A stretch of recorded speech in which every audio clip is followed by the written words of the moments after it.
चलिए देखिए, हम लोग बात करेंगे 1919 से स्टार्ट करते हैं, ठीक है। 1919 का दौर स्टार्ट करने से पहले ये समझिए कि 1915 में क्या हुआ। तो 1915 में गांधी जी का आगमन होता है भारत में। 1916 में ये साबरमती आश्रम बनाते हैं और 1917 में चंपारण का आंदोलन के लिए बिहार आते हैं, ठीक है। और 1918 में खेरा का यानी गुजरात में जो किसानों का जो विरोध था 1918 में, और अहमदाबाद में मजदूर मिल के साथ जो विरोध था वो भी गांधी जी का। ये इंपॉर्टेंट काम है, इसी सब चीज़ को हम लोग स्टडी करेंगे। 1919 से 1922 के दौर में देखिए, तुर्की का खलीफा का जो पद है वो अंग्रेज क्या कर देता है, खत्म कर देता है। जैसे तुर्की में क्या था, तुर्की में अंग्रेज बोला था कि हम कभी भी तुर्क पर अधिकार नहीं करेंगे, लेकिन क्या करता है, तुर्क को भी क्या करता है, गुलाम बना लेता है। और वहां पे खलीफा का जो पद था, मेन पद होता है राजा का, उसको क्या कर दिया, ये खत्म कर दिया। जब ये खत्म कर दिया तो वहां का मुसलमान, तुर्की का और हर देश का मुसलमान विरोध करने लगा, और भारत का भी मुसलमान विरोध करने लगा। तो क्या हुआ कि मुसलमान पहले सपोर्ट नहीं करता था यहाँ के कांग्रेस का, लेकिन जब ये मुद्दा हुआ तो मुसलमान भी अंग्रेजों का क्या करने लगा, विरोध करने लगा। तो गांधी जी इसको अवसर के रूप में ट्रीट किए और मुसलमानों का सहानुभूति प्राप्त करने के लिए सब कोई सपोर्ट कर दिया, मतलब कांग्रेस उसको सपोर्ट कर दिया। और ये गलत भी था क्योंकि वो बोला था कि हम कभी भी तुर्की पर अपना अधिकार नहीं करेंगे, लेकिन वो ऐसा किया। तो फिर क्या हो गया कि वही आंदोलन छिड़ा जिसका नाम क्या था, खिलाफत आंदोलन, ठीक है। तो खिलाफत आंदोलन में मुस्लिम आंदोलन हो गया ये, और कांग्रेस आकर इसमें मिल गया तो आंदोलन क्या हो गया, मजबूत बन गया।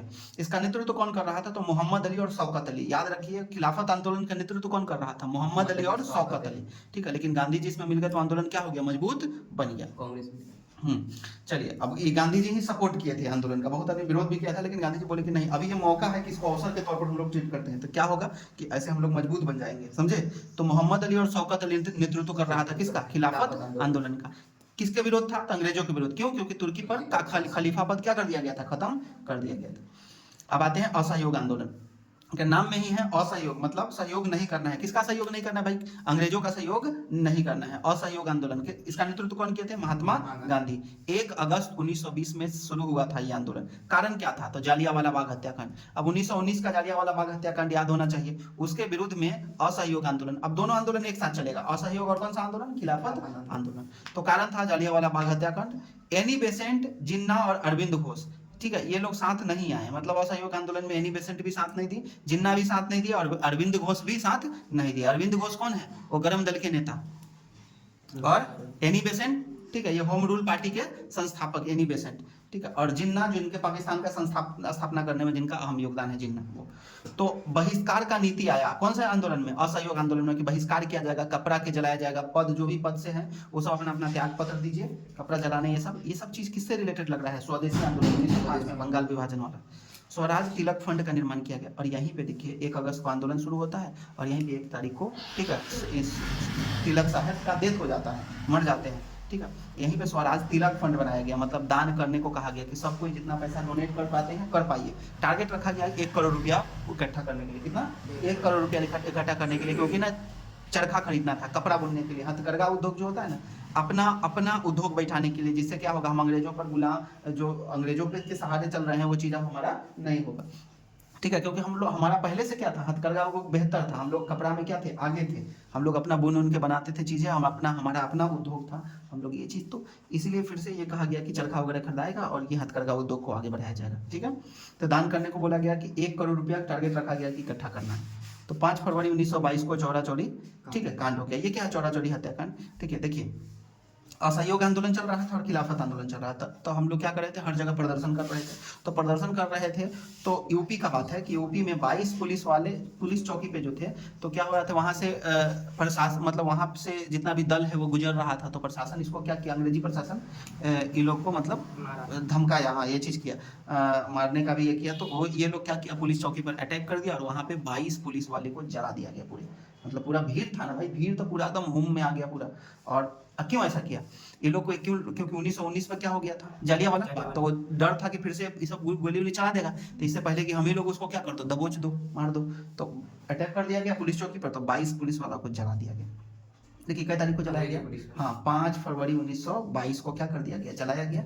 तो 12 फरवरी को गांधी जी आंदोलन को वापस ले लेते हैं, बोलते हैं क्या कि असहयोग को रोक दो, क्योंकि ये अब अहिंसा का वो नेता थे, ये क्या हो गया, हिंसा हो गया, क्या हो गया, हिंसा। बोले क्या कि हिंसा लड़के हम अंग्रेजों से जीत नहीं सकते हैं, ठीक है। तो असहयोग आंदोलन बंद करना होगा, गांधी जी का यहाँ पे गिरफ्तारी हो गया, गांधी जी अपना गिरफ्तारी दिए और असहयोग को बोले कि बंद कर दो। ठीक है, नहीं तो होता क्या, देखो दिमाग लगाया गया यहाँ पे, अगर ऐसा नहीं होता तो कितना का फांसी पड़ता समझ रहे हैं।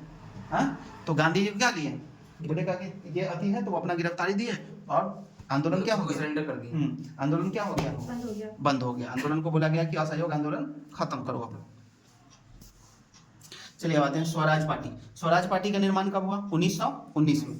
ये स्वराज पार्टी कौन है, जो होम रूल पार्टी यानी बेसेंट और तिलक साहब का था, तो उसमें होम रूल का नाम बदल के क्या कर दिया गया, स्वराज पार्टी कर दिया गया। क्यों, क्योंकि इसका अध्यक्ष कौन बने, अध्यक्ष बने गांधी जी बने। 1920 में स्वराज पार्टी का अध्यक्ष बने गांधी जी। देखिए तिलक साहब मर गए 1 अगस्त 1920 को ही, तिलक साहब क्या हो गए, मर गए, ठीक है। तो उन्हीं के नाम पर स्वराज फंड बनाया गया 1 करोड़ का चंदा इकट्ठा करने के लिए। कितना करोड़ का, 1 करोड़ का चंदा इकट्ठा। देखिए स्वराज पार्टी का अध्यक्ष कौन है, महात्मा गांधी। अच्छा, गया अधिवेशन हुआ कब, 1922 में, ठीक है। कांग्रेस का गया अधिवेशन कब हुआ, 1922 में। गोपालाचारी तथा सी.आर. दास में दोनों में नोक-झोंक हो गया यहाँ पे, गोपालाचारी और सी.आर. दास, ठीक है। चित्तरंजन दास, गोपालाचारी अय्यर और चित्तरंजन दास के बीच में थोड़ा सा नोक झोंक हो गया। तो ये लोग गोपालाचारी यहाँ से हटे और बोले क्या कि नहीं, हम यहाँ से हटेंगे, हम स्वराज पार्टी से हट के हम कौन सा दल बनाएंगे, स्वराज दल बनाएंगे। कौन सा दल, तो स्वराज पार्टी अलग टूट गया तो क्या बन गया, स्वराज दल। इसके संस्थापक कौन थे, सी.आर. दास। कौन थे, बोले चित्तरंजन दास। कौन सा दास, चित्तरंजन दास। और मोतीलाल नेहरू, ये जवाहरलाल नेहरू के फादर, दोनों को मिलकर एक दल बनाया जिसका नाम था कौन सा दल, स्वराज दल। इसका निर्माण कब हुआ, 1923। क्यों हुआ ऐसा, क्योंकि स्वराज पार्टी का मीटिंग चल रहा था कब, 1922। तो किसमें नोकझोंक हुआ, गोपालाचारी अय्यर और सी.आर. दास। तो सी.आर. दास हटे और किन से मिले, नेहरू से, मोतीलाल, और दोनों मिलके कौन सा पार्टी बनाए, स्वराज दल। स्वराज दल इसका स्थापना 1923। बस इतने बात याद रखना है। राजगोपाल की, नहीं, सी.आर. दास, ये दोनों अलग अलग हो गए। चलिए साइमन कमीशन, अब आते हैं हम लोग साइमन कमीशन पे 1927 में। देखिए साइमन कमीशन ये था कि हर 10 साल में रिपोर्ट देना था। कितने साल में, 1919 के बाद से, ठीक है। ये बना था उसका जांच करने के लिए हंटर कमेटी बना था। कौन सा कमेटी, रॉलेट एक्ट जब लागू हुआ था तो रॉलेट एक्ट के विरुद्ध में जलियांवाला प्रदर्शन हो रहा था, जलियांवाला बाग में जलियांवाला हत्याकांड कर दिया था अंग्रेज सब। तो उसके जांच करने के लिए कि जलियांवाला बाग हत्याकांड में कितना मर गया आंदोलनकर्ता, ये सब का विवरण दीजिए, क्यों गोली चलाया गया, ये सब का पूरा ये कीजिए। तो उसके लिए हंटर आयोग बनाया गया। कौन सा आयोग, हंटर आयोग बनाया गया। और वो लोग बोला कि थोड़ा सा ज्यादा बल का प्रयोग हो गया, लेकिन थोड़ा सा ज्यादा हुआ था, सबको पता है कितना ज्यादा हो गया, इतना ज्यादा हो गया कि डाटा ही अंग्रेज सही से नहीं दे पाया कि कितना मराया, ठीक है। तो साइमन कमीशन, उसी समय ये बात हुआ था कि हम हर 10 साल में सर्वेक्षण करके एक अच्छा रिपोर्ट देंगे और भारतीयों के लिए अच्छा शासन देंगे। उसको हम क्या देंगे, उसको मतलब ऐसे बोलिए कि उनको बोलने और समझने की ये देंगे कि आप अपना बात रख सकते हैं। जैसे हम बोल सकते हैं कि डोमिनियन स्टेट का दर्जा, कौन सा, डोमिनियन स्टेट हाँ। का दर्जा। तो 1919 में हर 10 साल बाद संवैधानिक सुधार होगा, ये बात बोला गया था। तो 7 सदस्य की टीम, एक भी भारतीय नहीं था। ये साइमन कमीशन आया जिसको श्वेत पार्टी भी कहते हैं। उस सातों का सातों सदस्य में उसका अध्यक्ष कौन था, साइमन, सर जॉन। और वो आया, उसमें 7 सदस्य थे और सातों का सातों अंग्रेज था, सातों का सातों। अध्यक्ष देखिए कौन था, जॉर्ज। काला झंडा फहरा के साइमन कमीशन का विरोध किया। साइमन वापस जाओ का नारा दिया गया। साइमन 10 में पढ़े हैं क्लास में, साइमन वापस जाओ, साइमन वापस जाओ। कौन शासन, मतलब ये नारा दिया गया, काला झंडा फहरा के बहिष्कार किया गया साइमन कमीशन का, ठीक है। 1930 में ये रिपोर्ट आया। देखिए 1927 में साइमन कमीशन आ गया और अपनी रिपोर्ट कब दे रहा है, 1930 में अपनी रिपोर्ट दे रहा है, ठीक है। चलिए साइमन कमीशन की रिपोर्ट में क्या क्या था उसको समझते हैं। देखिए 3 साल का सर्वेक्षण किया, रिपोर्ट दिया। प्रांत में एकल सरकार होगी। कितना सरकार होगा, बोला कि एक प्रांत में एकल सरकार होगा, कि मतलब सेंट्रलाइज कर दिया एक ही। पहले की सरकार क्या था, विकेंद्रीकरण, तू भी सरकार तो छोटा छोटा सरकार। अभी क्या था, बोल दिया कितना सरकार, एक सरकार। संघ सरकार मजबूत किया जाएगा, जो संघ सरकार है उसको क्या कर दिया जाएगा, मजबूत कर दिया जाएगा। उच्च न्यायालय भारत सरकार के अधीन होगा। जितना उच्च न्यायालय है वो किसके अधीन होगा, भारत सरकार। वायसराय का पावर बढ़ाया गया, जितना भी वायसराय था उसका पावर को क्या कर दिया गया, इंक्रीज कर दिया गया, उसके पावर ताकत को इंक्रीज कर दिया गया। सिंध तथा उड़ीसा को अलग कर दिया गया। यही देखो 1900 इसी नियम के अनुसार सिंध और उड़ीसा को क्या कर दिया गया, अलग कर दिया गया। हाँ, मताधिकार के क्षेत्र को बढ़ाया गया, मत देने का क्षेत्र है उसको क्या कर दिया गया, इंक्रीज कर दिया गया। ये सब चीज आया साइमन कमीशन में। देखिए क्या क्या रिपोर्ट था। प्रांत में एकल सरकार, केंद्र सरकार को मजबूत करना। प्रांत मतलब ऐसे समझिए राज्य, प्रांत मतलब राज्य में एक सरकार दिया जाएगा, सेंट्रल में एक सरकार रहेगा, केंद्र में उसको क्या कर दिया गया, मजबूत किया जाएगा। उच्च न्यायालय के पावर को बढ़ा दिया जाएगा, वायसराय के पावर को बढ़ा दिया जाएगा। सिंध और उड़ीसा को क्या कर दिया जाएगा, अलग कर दिया जाएगा, सिंध और उड़ीसा को अलग कर दिया जाएगा। और मताधिकार के क्षेत्र को क्या कर दिया जाएगा, बढ़ाया जाएगा, ठीक है। स्टार्ट हैं चलिए म्यांमार का बात करते हैं। इसका नाम पहले वर्मा था, तो वर्मा को भारत से अलग कर दिया गया। वर्मा जो है उसको भारत से क्या कर दिया गया, अलग कर दिया गया। 1928 में बारदोली सत्याग्रह हुआ। अभी हम लोग बात कर रहे थे बारदोली का, अब बात करेंगे बारदोली में क्या हुआ, सत्याग्रह हुआ जमींदारों के विरुद्ध में। जमींदारों के बारदोली में क्या हुआ था, जमींदार जो है वो टैक्स, जमींदार पूरा हड़प ले रहा था, किसानों के साथ बहुत ज्यादती हो रहा था। तो जमींदारों के विरुद्ध में हड़ताल बारदोली सत्याग्रह, सरदार वल्लभ भाई पटेल यहीं पे आए और बारदोली में किसानों का मतलब सपोर्ट किए किसानों को, और यहीं पे सरदार की उपाधि। चलिए देखते हैं हम लोग यहाँ तक किए थे। 1928 में बारदोली सत्याग्रह को देखते हैं कि बारदोली सत्याग्रह हुआ, ठीक है। तो क्या होगा, देखिए जमींदारों के विरुद्ध में सरदार वल्लभ भाई पटेल क्या है, आंदोलन किए थे। अब जमींदार क्या है, जमींदार जो है किसानों को प्रताड़ित कर रहा था, तो सरदार वल्लभ भाई पटेल इसमें आए और वो उस आंदोलन का नाम पड़ा, कौन सा आंदोलन, बारदोली, क्योंकि ये गुजरात का जगह था बारदोली, इसलिए बारदोली आंदोलन के नाम से जाना जाता है। वहीं पर वहाँ की जो महिलाएं थे वो उपाधि दिए थे वल्लभ भाई पटेल को, किस चीज का उपाधि, सरदार का उपाधि। तब से नाम पूरा हो गया सरदार वल्लभ भाई पटेल। तो 1928 में याद रखिएगा बारदोली सत्याग्रह हुआ था, कहाँ पे, गुजरात में, बारदोली जगह। अब आते हैं 1929 का लाहौर अधिवेशन। ये इंपॉर्टेंट क्यों है, ध्यान से समझिएगा। 1929 में अध्यक्ष कौन थे, पंडित जवाहरलाल नेहरू, और 31 दिसंबर 1929 को, मतलब ऑलमोस्ट ये देखिए कि 12 बजे का समय था, 12 बजे रात, ये लगभग क्या हो गया था, 1930 में हम लोग पहुंच गए थे। 31 दिसंबर 1929 का रात है, रावी नदी के तट पर, कौन से नदी के तट पर, रावी नदी के तट पर 12 बजे रात में झंडा को फहराया गया, ठीक है। और झंडा को फहराया गया और बोला गया कि अब हमको डोमिनियन स्टेट नहीं चाहिए, हमको पूर्ण स्टेट चाहिए। कैसा स्टेट, अब हम स्वराज करेंगे, अपना राज करेंगे। और यहीं पे नारा दिए थे पंडित जवाहरलाल नेहरू कि अब हमको डोमिनियन स्टेट नहीं चाहिए, अब हमको पूर्ण स्वराज चाहिए। और किनके विरोध में, अपने बाबू जी के विरोध में, मोतीलाल नेहरू जो बोल रहे थे डोमिनियन स्टेट का मांग कर रहे थे, ये बोले कि अब डोमिनियन स्टेट नहीं चाहिए, अब हमको पूर्ण स्वराज चाहिए, पूर्ण स्वशासन चाहिए।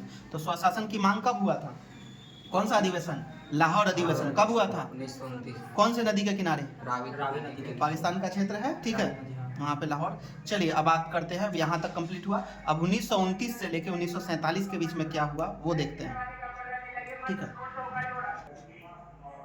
चलिए अब 1929 से 1947 के बीच में क्या क्या हुआ वो हम लोग पढ़ेंगे, और यही फेज सबसे इम्पोर्टेंट है जहाँ पे हम लोग आज़ादी के करीब पहुँचेंगे। तो इसमें सविनय अवज्ञा आंदोलन होगा 1930 में। अभी सविनय अवज्ञा क्या होगा, जब असहयोग आंदोलन बंद हो जाएगा तो फिर उसके बाद से एक सविनय अवज्ञा आंदोलन स्टार्ट होगा। तो 1930 में सविनय अवज्ञा आंदोलन होगा। प्रथम गोलमेज सम्मेलन 1930 में होगा, सेकंड गोलमेज सम्मेलन 1931 में होगा, फिर शिमला सम्मेलन होगा या शिमला समझौता होगा, ठीक है। तो एक एक करके हम लोग ये सब चीज़ों को पढ़ेंगे। चलिए अब स्टार्ट करते हैं हम लोग और आते हैं हमारा, ठीक है, टॉपिक है सविनय अवज्ञा आंदोलन। यानी ऐसे समझिए कि गांधी जी बोले क्या कि एकदम सविनय के साथ हम अवज्ञा करेंगे, मतलब हाथ जोड़ के आपका सामान का बहिष्कार करेंगे, मतलब आपका लड़ाई नहीं करेंगे आपसे, लेकिन आपको हम सीधा हाथ जोड़ के आपके सभी सामान को और सभी डिसीजन को क्या करेंगे, बहिष्कार करने वाले। इसलिए इसका नाम क्या था, सविनय के साथ अवज्ञा करना। सविनय के साथ कब हुआ था, 12 मार्च 1930, 12 मार्च। अच्छा असहयोग का डेट बताइए आप लोग, असहयोग आंदोलन कब हुआ था, 12 मार्च 1 अगस्त 1920 असहयोग आंदोलन। चलिए सविनय अवज्ञा आंदोलन कब स्टार्ट हुआ, 12 मार्च 1930, 12 मार्च 1930। देखिए 12 मार्च 1930 को स्टार्ट होता है। 78 अनुयायी के साथ, मतलब गांधी जी 78, उनका गांधी जी को सपोर्ट करने वाले 78 आदमी, 78 आदमी साबरमती के से निकलते हैं वहां से। और साबरमती से कहाँ तक जाना था, डांडी तक। नमक कानून तोड़ना था कि नमक बना के हम नमक अपना बनाएंगे। नमक क्या, क्यों ऐसा आंदोलन आया, सविनय अवज्ञा आंदोलन किस चीज के विरोध में, नमक पे इतना ज्यादा टैक्स लगा दिया ना गवर्नमेंट, कांग्रेस कर रहे अंग्रेज, ठीक है। हाँ तो कांग्रेस इसका विरोध करने के लिए, मतलब कांग्रेस ही ना दल था उस समय, तो अंग्रेज इतना टैक्स लगा दिया था कि कांग्रेस क्या किया, मतलब कांग्रेस का नेता थे ये, तो ये विरोध करने के लिए पहुंच गए, ठीक है, सविनय अवज्ञा के साथ कि हम सविनय के साथ आपका अवज्ञा करेंगे। तो नमक कानून तोड़ने के लिए, क्या तोड़ने के लिए, नमक अपने से बनाएंगे और उस पर कोई टैक्स नहीं देगा। 241 मील का सफर तय किए थे गांधी जी, कितना दिन में, 24 दिन में। देखिए अब डाटा कैसे याद हो जाएगा, 241 में 24 है कि नहीं, तो 241 मील का सफर कितने दिन में, 24 दिन। 5 अप्रैल को गांधी जी पहुंचे। 12 मार्च 1930 को स्टार्ट किए थे, 5 अप्रैल को पहुंचे और 5 अप्रैल को पहुंचे और 6 अप्रैल को हाथ से नमक बना के और कानून को क्या कर दिए, तोड़ दिए और पूरे देशवासियों से निवेदन किए कि आप सविनय के साथ, मतलब कोई भी तोड़फाड़ नहीं करना है, पूरे देश में आप नमक खुद से तैयार कीजिए, अंग्रेजों का नमक खरीदने का जरूरत नहीं और टैक्स देने का कोई जरूरत नहीं है। तो यहाँ से सविनय अवज्ञा आंदोलन शुरू होता है। अब जहाँ पे समुद्र नहीं था, ठीक है, जैसे सारण में, वैशाली में, सब जगह समुद्र नहीं था, तो यहाँ पे क्या होगा, शराब विरोधी का नीति अपनाया गया, कपड़ा जलाया गया, ठीक है, इस तरह से ये नीति अपनाया गया कि जहाँ पे समुद्र था वहां पे तो नमक का विरोध किया गया, ठीक है। 11 सूत्री मुद्दा था, मद निषेध था। देखिए गांधी जी इसमें अपना मुद्दा उठाए थे कि हमको 11 बात रखे थे कि हमको 11 सूत्री मुद्दा अंग्रेज मान ले तो हम सविनय अवज्ञा तोड़ देंगे। 11 सूत्री मुद्दा, मद निषेध, मतलब बोले थे पूरे भारत में दारू शराब बंद होना चाहिए, मद निषेध। नमक कानून, मतलब नमक पे कोई टैक्स नहीं रहना चाहिए। ऊपर के पोस्ट की आमदनी घटाने के लिए, मतलब बोले थे बड़ा बड़ा जो अफसर है उसके सैलरी को कम कीजिए और आम आदमी के सैलरी को क्या कीजिए, ठीक कीजिए। तो ये गांधी जी का ये था। तो चलिए प्रथम गोलमेज सम्मेलन पे अब आते हैं। प्रथम गोलमेज सम्मेलन हुआ, विकास नीति हेतु श्वेत पत्र तैयार करना, ठीक है। प्रथम गोलमेज सम्मेलन कहाँ पे हुआ था, ब्रिटेन में। कहाँ पे हुआ था, ब्रिटेन में। श्वेत पत्र तैयार करना इंग्लैंड में यह हुआ था। नेतृत्व कौन किया है, मैकडोनाल्ड। कौन किया, भीमराव अंबेडकर, जिन्ना, ये सब भाग लिए। कांग्रेस से कोई आदमी प्रथम सम्मेलन में भाग नहीं लिया क्योंकि क्या चल रहा था, सविनय अवज्ञा आंदोलन। जिन्ना भाई साहब तो सब में पहुंच गए, जिन्ना और भीमराव अंबेडकर इसलिए थे तो उनको अपने SC ST कानून पारित करवाना था और उनको अलग से क्या करना था, नेतृत्व करवाना था। खैर इनका मुद्दा अलग था, इनका मुद्दा क्या था, अलग था। सेकेंड गोलमेज पे आते हैं। सेकेंड गोलमेज, गांधी जी और इरविन के बीच समझौता हो गया। अब सविनय अवज्ञा आंदोलन इतना चरम सीमा पर पहुंच गया था कि इरविन जो पहले बात करने के लिए रेडी नहीं था, गांधी जी बोले थे मेरे पास 11 सूत्री मुद्दा है, आप बात कर लीजिए, लेकिन इरविन बात करने को तैयार नहीं था। लेकिन जब देखा कि आंदोलन पूरा चरम सीमा पर पहुंच गया तो इरविन आके बोला कि हाँ चलिए हम बात करेंगे। तो बात हुआ, कब बात हुआ भाई साहब, 5 मार्च 1931 को। देखिए आंदोलन 30 से चल रहा था, कब तक चला, 31 तक आया। तो 5 मार्च 1931 को इरविन बात करने को तैयार हुआ। गांधी जी 7 सितंबर 1931 को सेकेंड गोलमेज में गए। अब समझिए बात हो गया तो इरविन बोला कि ठीक है हम आपका बात रखेंगे, लेकिन आप जाइए कहाँ पे, गोलमेज सम्मेलन में। कहाँ पे, गोलमेज सम्मेलन क्या है, वहां पे ब्रिटेन में सब कोई बैठता था और नीति बनता था। तो वहीं पे गांधी जी को बोला गया कि आप भी भारत के नेता बन के कहाँ जाइए, गांधी जी पहुंचे 7 सितंबर को। कहाँ पहुंचे, ब्रिटेन में। कौन से जहाज से गए थे, तो राजपुताना जहाज से गए थे इंग्लैंड, ठीक है। वहां पर पहुंचे, लेकिन गांधी जी वहां से खाली हाथ आए, मतलब कोई भी इनके बात को मंजूरी नहीं किया गया। आए और वहां से बोले क्या, अब याचना नहीं अब रण होगा, जीवन या मरण होगा, इस तरह नारा से एकदम समझिए कि हम अब करेंगे सविनय अवज्ञा 2। सविनय अवज्ञा मतलब ये फर्स्ट हो गया, बंद करवा दिया, कौन बंद करवा दिया, इरविन। अब बोले कि अब आएंगे तो फिर से, अब बताइए कोनो चीज एक बार बढ़िया से चल रहा था, बंद कर दीजिएगा तो उतना मेरा स्पीड नहीं पकड़ेगा। तो आए तो फिर शुरू किए, लेकिन वो उतना कारगर नहीं हुआ। तीसरा गोलमेज सम्मेलन तो हुआ, लेकिन कांग्रेस से फिर भी कोई नहीं गया, गांधी जी वगैरह भी नहीं गए, लेकिन ये भीमराव अंबेडकर और जिन्ना हमेशा रहेंगे। तो तीसरा में वो लोग पार्टिसिपेट किए थे। तीसरा कब हुआ गोलमेज, 1932। पहला वाला कब हुआ था, 1930। दूसरा वाला 1931। 1932 में तीसरा। चलिए अब आते हैं हम लोग सविनय अवज्ञा 2 पर। अभी हम बोले ना कि सविनय अवज्ञा, हालांकि सविनय अवज्ञा 2 कुछ नहीं था, हम लोग बोल रहे हैं सविनय अवज्ञा को ही आगे बढ़ाना, दोबारा स्टार्ट करना क्या है, सविनय अवज्ञा 2 है। तो दूसरा गोलमेज के बाद स्टार्ट हुआ। तो 1930 से 34 तक तो ये चला, लेकिन उतना ज्यादा संख्या में यहाँ पे आदमी नहीं आया और ये आंदोलन उतना मजबूत नहीं हुआ। तो आप देखिए सविनय अवज्ञा आंदोलन जो है वो बहुत बड़ा आंदोलन था 1930 का, लेकिन इसको बाइकाट कौन कर दिया, इरविन का जो पैक्ट था। समझिए इरविन का पैक्ट हम लोग, हालांकि इरविन के बारे में एनी बेसेंट का कहना था कि 2 महात्माओं का मिलन हो रहा है, मतलब 2 महात्मा वहां पे बैठ के, क्या लगा सबको कि अंग्रेज मेरा बात सुनेगा, लेकिन अंग्रेज किसी का बात सुनने वाला है, वो उस मुद्दा को उठाया ही नहीं। अब समझिए बात को आगे, यहां तक का कहानी समझ आ गया। अब आता है कम्युनल अवार्ड। अब देखिए अवार्ड है, लग रहा है ना कि कोई अवार्ड दिया जा रहा है, जैसे नोबेल का प्राइज होता है वैसे। तो कम्युनल अवार्ड मतलब अंग्रेज क्या किया, देखिए अंग्रेज पहले धर्म के नाम पर तोड़ा, अब क्या कर रहा है, जाति के नाम पर तोड़ रहा है। भीमराव अंबेडकर बार बार जा रहे थे, तीनों गोलमेज में गए, तो उनके बात को वो अपना बात रखे तो उनका बात मान लिया गया।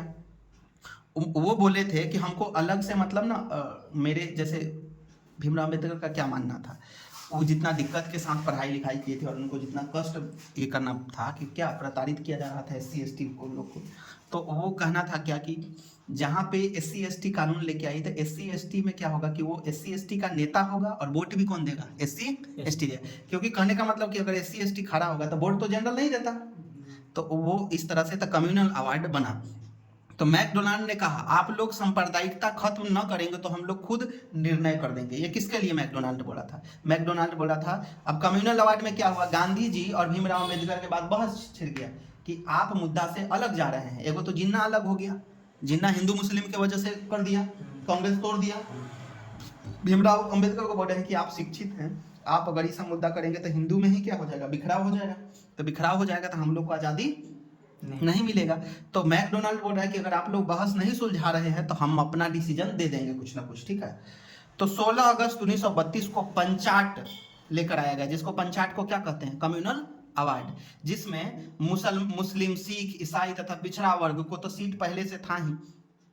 और गांधी जी बोले पंचाट वापस लो नहीं तो हम आमरण अनशन करेंगे।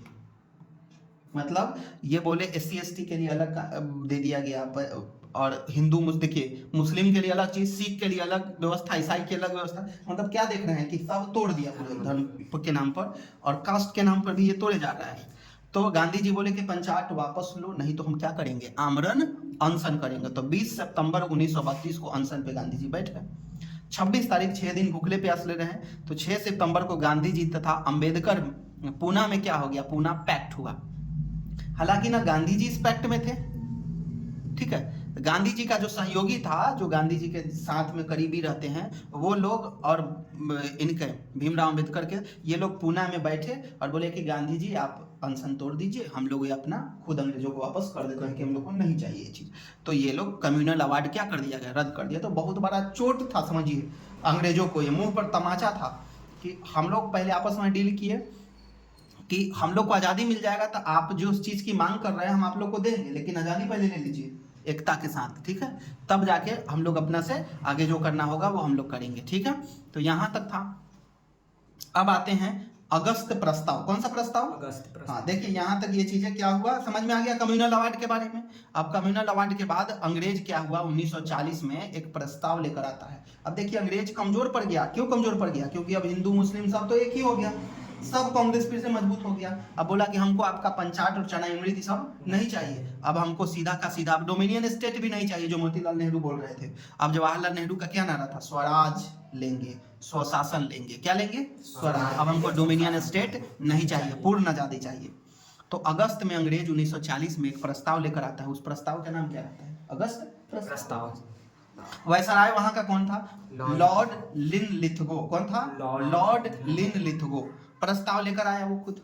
औपनिवेशिक साम्राज्य की स्थापना, युद्ध नीति बनाना, कांग्रेस ने प्रस्ताव ठुकरा दिया। कांग्रेस बोला कि आप ना सुनेंगे, आप जहिया डोमिनियन मांगने का समय था भैया तो तू देवे नहीं किया, अब तुम्हारा ये सब हम सुनने वाले हैं, अब हम लोग एक है, सीधा तू देश छोड़ के कहाँ जा, यहाँ से निकल अब, ठीक है। तो कांग्रेस ने प्रस्ताव को क्या कर दिया, ठुकरा दिया। अब पाकिस्तान का मांग देखिए, अब यहाँ से जिन्ना का लगे नौटंकी चालू। पाकिस्तान का मांग कब चालू हो गया? 1940 में। 22 दिसंबर 1939 को मुक्ति दिवस मनाया गया मुस्लिम लीग द्वारा। ये मुस्लिम लीग कब बना था? 1906 में। याद आ रहा है डेट? 1906 में।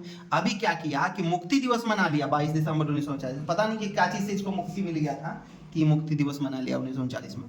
तो 22 मार्च 1940 में लाहौर अधिवेशन में मांग हो गया। देखिए लाहौर का अधिवेशन फिर 1940 में हुआ। इससे पहले कब हुआ था? 1929 वाला पढ़े ना, जहाँ पे झंडा फहराया गया था। कौन से नदी के किनारे? रावी नदी के किनारे। तो 22 मार्च 1940 में लाहौर अधिवेशन में मांग किया गया कि मुस्लिम राष्ट्र बनाया जाएगा। ठीक है, क्या बनाया जाए? मुस्लिम राष्ट्र। ठीक है, और यहाँ पे मुस्लिम राष्ट्र बनाना यानी पाकिस्तान का मांग यहीं से शुरू हो जाता है 1940 से। अब आते हैं, समझ गए कि पाकिस्तान का मांग कहाँ शुरू हुआ? लाहौर का अधिवेशन था 1940 में, वहीं पे शुरू हो गया। क्रिप्स प्रस्ताव 1942 में। क्रिप्स प्रस्ताव कब आया? 1942। अगस्त प्रस्ताव हम लोग ठुकरा दिए, तो अंग्रेज सोचा कि फिर से वो प्रस्ताव भेजते हैं, तो उसका नाम क्या था? क्रिप्स प्रस्ताव। अब ये क्रिप्स प्रस्ताव नाम क्यों पड़ा? जैसे नाम में मेंशन है, अगस्त में आया था अगस्त प्रस्ताव, एकरा क्रिप्स लेके आए थे, का नाम क्या था? क्रिप्स प्रस्ताव। क्रिप्स प्रस्ताव नाम क्या था? Sir John Stafford Cripps. Stafford Cripps, Stafford बस याद रखिए ना, क्रिप्स लेकर आया था कि स्टेफोर्ड क्रिप्स इसका नाम था। तो ये भारत में आया और बोला कि 23 मार्च 1942 को भारत पहुंचा। है कब पहुंचा है भाई? 23 23 मार्च 1942 को भारत पहुंचा। और इम्प्रूवमेंट प्रस्ताव, मतलब ऐसे बोल सकते हैं अगस्त प्रस्ताव का थोड़ा इम्प्रूव करके लेकर आया था। ठीक है, अब गांधी जी क्या बोले थे, ऐसा चेक जिसका बैंक डूबने वाला है। ठीक है, जवाहरलाल नेहरू उसमें ऐड किए कि ठीक है, गांधी जी क्या बोले, ऐसा चेक जिसका बैंक क्या है, डूबने वाला है। ठीक है, जवाहरलाल नेहरू का क्या कहना था, ठीक है, ऐसा गाड़ी तो है, ठीक है, जिसके पास इंजन ही नहीं है। क्या है, इंजन नहीं है, गाड़ी है लेकिन मतलब ओकरा में उसमें क्या है, इंजन नहीं है। ठीक है, तो ये क्रिप्स प्रस्ताव भारत में आया कब, 1942 में। कब आया? अब आते हैं भारत छोड़ो आंदोलन। अब देखिए, ये सब प्रस्ताव लेकर आ रहा था, अब इससे क्या लग रहा है कि अंग्रेज हो गया है कमजोर, अंग्रेज हो गया है कमजोर। तो अब बोले कि नहीं, अब सीधा तुमको क्या छोड़ना पड़ेगा, भारत छोड़ना सीधा। अब देखिए गांधी जी कैसे नेता थे, अभी तक देखें, अभी तक आपको गांधी जी का रोल क्या नजर आया, अभी तक ये रोल ऐसा नजर आ रहा है कि हमको कैसे चतुराई के साथ उससे आजादी ले, एकदम सॉफ्ट विचार का, विनम्र विचार का। मतलब कई कौन सा आंदोलन किए, सविनय अवज्ञा। कैसा? सविनय के साथ अवज्ञा करेंगे। अब यहां से देखिए इनका रुख देखिए, भारत छोड़ो आंदोलन कब हुआ, 1942। क्रिप्स प्रस्ताव को देखते हुए, कौन सा प्रस्ताव आया था, क्रिप्स। उसको देखते हुए हम लोग कौन सा आंदोलन लेके आए, भारत छोड़ो आंदोलन। तो जुलाई में कांग्रेस का बैठक हुआ, जुलाई में, और 7 से 8 अगस्त को बंबई में अधिवेशन हुआ जिसमें भारत छोड़ो आंदोलन पारित हो गया। देखिए 7 से 8 अगस्त को क्या रूल पारित हो गया कि अब सीधा अंग्रेजों को बोलना है क्या, भारत छोड़ो, मतलब नारा ही होगा भारत छोड़ो। गांधी जी का नारा देखिए यहाँ से, करो या मरो। अभी ये देखिए, अभी तक जो इंसान क्या था, सॉफ्ट, अब यहाँ नारा कैसे बदला, करो या मरो। ठीक के नारे के साथ गांधी जी 9 तारीख को ये नारा देते हैं कि अब सीधा अंग्रेज को करो या मरो का नारा, मतलब या तो भगा देना है उसको यहाँ से, करो या मरो का नारा। ये जैसे बोलते हैं 9 तारीख को, 10 तारीख को इनको क्या करता है, पूरे ऑपरेशन जीरो चलाएंगे। कौन सा ऑपरेशन से गिरफ्तार किया गया था, याद कीजिए, ऑपरेशन जीरो। कौन सा ऑपरेशन? पूछा जाएगा कि भारत छोड़ो आंदोलन के दौरान गांधी जी को कौन सा ऑपरेशन चला के गिरफ्तार किया गया था, तो ऑपरेशन जीरो, ऑपरेशन जीरो।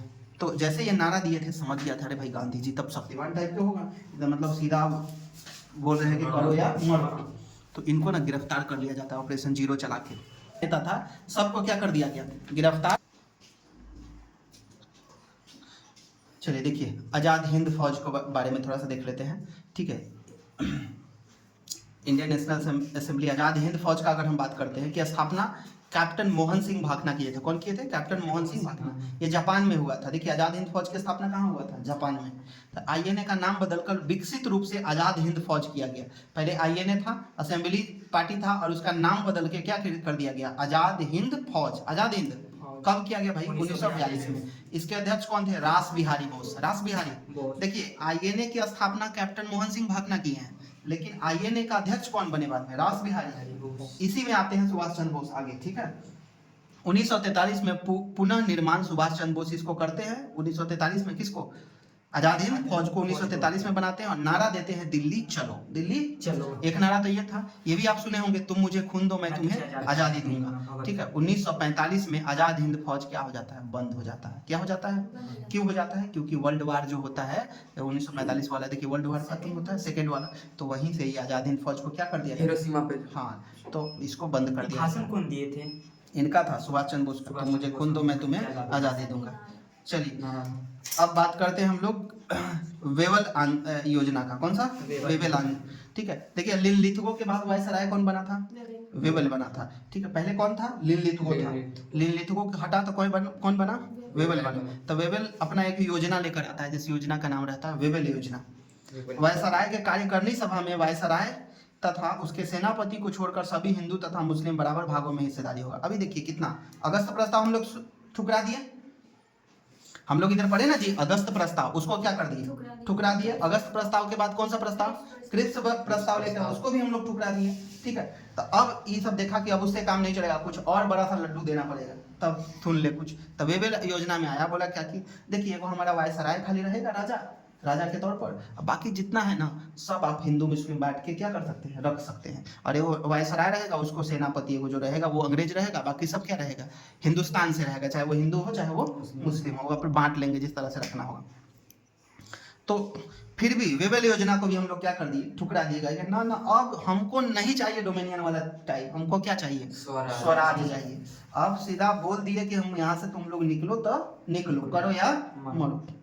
वेबल योजना को देखते हुए शिमला सम्मेलन देखिए बैठा 1945 में। वेबल योजना जब वो देख रहा है तो उसको देखा गया और बोला गया कि 25 जून 1945 को गांधी जी बैठे और कौन बैठे, अंबेडकर साहब और कौन बैठे, जिन्ना। देखिए अब नेतृत्व समझिए, गांधी जी कांग्रेस, हाँ छोटे जो दल था उसको, और जो जिन्ना था मुस्लिम लीग वाला, अब्दुल कलाम आजाद। ये अब्दुल कलाम आजाद बहुत इंपॉर्टेंट है, याद रखिए। अब्दुल कलाम आजाद कांग्रेस के सबसे युवा प्रतिनिधि थे, ठीक है। आपसे पूछा जाएगा कांग्रेस का सबसे यंग अध्यक्ष कौन थे, तो अब्दुल कलाम आजाद, अब्दुल कलाम आजाद।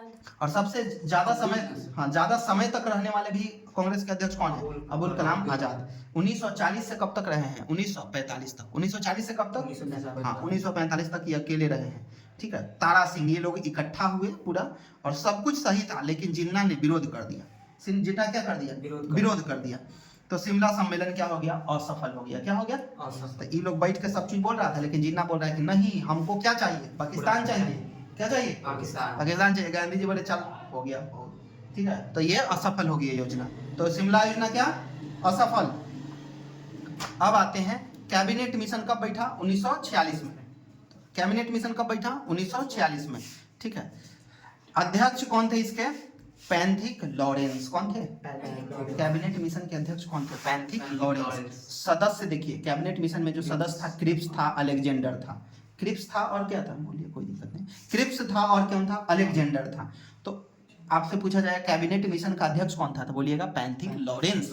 इसमें सदस्य कौन कौन था, क्रिप्स और अलेक्जेंडर। क्रिप्स कौन है, जो इससे पीछे क्रिप्स प्रस्ताव लेकर आया था, अध्यक्ष था उस समय, वो यहाँ पर क्या बन गया, सदस्य है।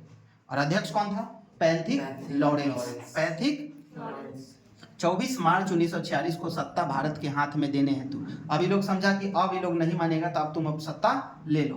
तो 1946 में 24 मार्च 1946 को सत्ता भारत के हाथ में देने हेतु आया, लेकिन सहमति नहीं बना। कैबिनेट मिशन वापस गया। कैबिनेट मिशन कहाँ गया, कारण क्या बन रहा था, अब आजादी हम लोग क्यों नहीं ले रहे हैं जब वो दे रहा है। तो यहाँ पे तो अब बात हो गया है हिंदू मुस्लिम वाला, जिन्ना को क्या चाहिए, पाकिस्तान चाहिए, ठीक है। तो अब अपने में लड़ाई हो रहा है। तो 12 मई 1946 को देखिए, 24 मार्च को आया, कितना दिन वेट किया, 12 मई को कहाँ गया, वापस फिर चला गया ब्रिटेन। फिर इटली आया, वहाँ के जो प्रधानमंत्री था इटली, बहुत अच्छा आदमी, हम पूरे ब्रिटेन में इटली को बहुत अच्छा प्रधानमंत्री बन सकते हैं। तो इटली घोषणा 1947 में है। ब्रिटेन के प्रधानमंत्री कौन बने, सांप्रदायिक दंगा को देखते हुए उन्होंने 20 फरवरी 1947 को घोषणा किया कि हम भारत को जून 1948 तक क्या दे देंगे, सत्ता दे देंगे। जून 1948 तक सत्ता दे देंगे, वो समझे, ठीक है। लेकिन देखिए 48 में टारगेट रखा गया, लेकिन और पहले दे दिया गया लड़के वाले, समझ आया। तो माउंटबेटन योजना आया। कौन सा योजना आया भाई, अब माउंटबेटन क्यों आएगा, माउंटबेटन आएगा भारत को आज़ादी देने के लिए कि अब भाई तुम अपना ले लो, अब हमको अब ये सब चीज नहीं चाहिए। तो वेबल के बाद वायसराय कौन बना था, माउंटबेटन। वेबल के बाद कौन बना, तो माउंटबेटन आएगा, तो माउंटबेटन योजना होगा। तो सत्ता देने हेतु सरदार पटेल और जवाहरलाल नेहरू ब्रिटेन गए, सत्ता लेना था। वो लोग बुलाया कि आइए ब्रिटेन आप लोग आइए, तो यहाँ से कौन गए, सरदार पटेल और कौन गए, जवाहरलाल नेहरू। तो 12 जून 1947 को भारत को क्या मिल गया, सत्ता मिल गया। तो 3 जुलाई को बंटवारा हो गया। कब, 3 जुलाई को क्या हो गया, बंटवारा हो गया। और 13 अगस्त 1947 को लाहौर जाकर माउंटबेटन जिन्ना को सत्ता दे दिए। देखिए वो लोग 13 अगस्त 1947 को उसको दे दिए, और हम लोग को 12 को, जिनको यहाँ पे सत्ता मिल गया अपने हाथ में। 15 अगस्त 1947 को हम लोग क्या मनाते हैं, आज़ादी मनाते हैं। और हम लोग माउंटबेटन हम लोग को क्या दिया, आज़ादी। वायसराय था उस समय वो, तो हम लोग क्या किए, माउंटबेटन को स्वतंत्र भारत के पहला गवर्नर बना दिए। चलिए आपको एक बार गवर्नर बना देते हैं कि आपके प्रेजेंस में क्या मिला है, आज़ादी मिला है। तो एक बार उनको, माउंटबेटन को स्वतंत्र भारत का पहला अंग्रेजी गवर्नर, स्वतंत्र भारत हो गया, अंग्रेजी गवर्नर कौन बना, माउंटबेटन। संविधान लागू हुआ, कब लागू हुआ, 26 जनवरी 1950 को। और अधिनियम रखा गया 1935 को, खत्म कर दिया गया। हम बताए थे ना जब पॉलिटी पढ़ाए थे, तो 1935 का मैक्सिमम अधिवेशन कौन था, 1935। और जब भारत पूरी तरह से गणतंत्र हो गया, स्वतंत्र भारत का पहला गवर्नर पूछेगा तब बोलिएगा माउंटबेटन, लेकिन पूछेगा गणतंत्र भारत का, गणतंत्र मतलब जब हमारा संविधान लागू हो गया तब पहला गवर्नर कौन बना, राजगोपालाचारी कृष्ण, ठीक है चारी, हाँ राजगोपालाचारी कृष्णचारी अय्यर पूरा नाम था इनका। चलिए अब थोड़ा सा भगत सिंह के बारे में जान लीजिए। जन्म इनका कब हुआ था, लाहौर में 1907 में। लाहौर कॉलेज को छोड़कर लाहौर कॉलेज को छोड़ दिए और पार्टी का निर्माण किए, हिंदुस्तान सोशलिस्ट रिपब्लिक एसोसिएशन। क्या है नाम? Hindustan socialist Republic association. ये पहले जो था वो सोशलिस्ट रिपब्लिक एसोसिएशन था, जिसको चंद्रशेखर आजाद चला रहे थे, लेकिन उनके बाद से लीड कौन कर रहे थे भाई? भगत सिंह लीड कर रहे थे। तो हिंदुस्तान सोशलिस्ट रिपब्लिक एसोसिएशन का अध्यक्ष कौन थे? भगत सिंह थे।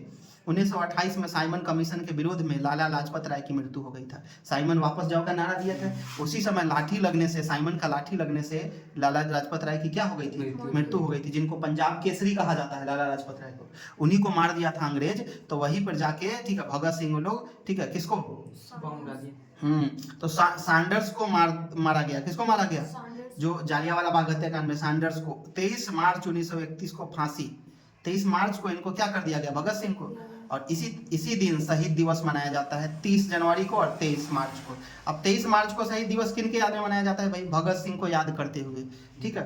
और 30 जनवरी को शहीद दिवस क्यों मनाया जाता है? गांधी जी को मृत्यु हुआ था, नाथूराम गोडसे मार दिया था 30 जनवरी को। तो 2 दिन है शहीद दिवस, एक 30 जनवरी को और दूसरा का 23 मार्च को। यहीं पर हमारा मॉडर्न हिस्ट्री का एंड होता है। हम लोग इसको बढ़िया से स्टडी किए। चलिए।